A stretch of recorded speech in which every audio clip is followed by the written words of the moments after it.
আসসালামু আলাইকুম। টুকটাক রান্নাঘরে আপনাদের সকলকে স্বাগতম। আরও সহজ একটি রেসিপি নিয়ে আপনাদের মাঝে চলে আসলাম। আজকে আমি ছোট চিংড়ি মাছ দিয়ে উস্তা ভাজি করব। অফ ক্যামেরায় আমি উস্তাগুলো কেটে পরিষ্কার করে নিয়েছি। এখন একটা পাত্রে দিয়ে দেব পরিমাণ মতো তেল। এর মধ্যে দিয়ে দেব আগে থেকে কুচি করে রাখা পেঁয়াজ এবং মরিচের ফালি। এখন এর সাথে দিয়ে দেব সামান্য কিছু চিংড়ি মাছ। এইগুলো দিয়ে ভালোভাবে নেড়েচেড়ে ভেজে নেব।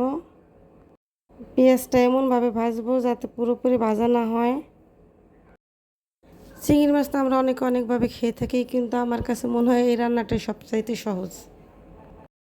চিংড়ি মাছের জন্য এই ভাজিটার স্বাদ দ্বিগুণ হয়ে যায়। এখন এইভাবে উস্তা ভাজি করেন, একবার হলো আমার এই রেসিপিটি ট্রাই করবেন। কথা বলতে বলতে আমার পেঁয়াজ ভাজা হয়ে গেছে। পেঁয়াজটা আমি এমনভাবে ভেজে নিয়েছি, ব্রাউন কালারও হয় নাই, সম্পূর্ণ সাদাও না। এই পর্যায়ে দিয়ে দেবো আগে থেকে কেটে রাখা উস্তাগুলো।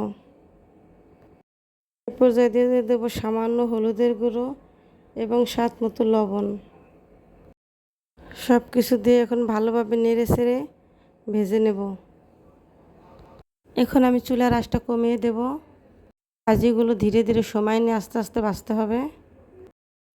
উস্তা তিতে লাগে, এই জন্য অনেকেই খেতে চায় না। আপনি যদি উস্তা ভাজিটা এইভাবে করেন তাহলে আর তিতে লাগবে না, ছোটো বড় সবাই খেতে পছন্দ করবে। কথা বলতে বলতে প্রায় আমার রান্নাটা শেষের দিকে। এতক্ষণ আমার সঙ্গে থাকার জন্য আপনাদের সকলকে অসংখ্য ধন্যবাদ। আবার দেখা হবে আপনাদের সাথে আগামীতে ইনশাল্লাহ নতুন কোনো রেসিপি নিয়ে। ততক্ষণ পর্যন্ত আপনারা সবাই ভালো থাকুন, সুস্থ থাকুন। আল্লাহ হাফেজ।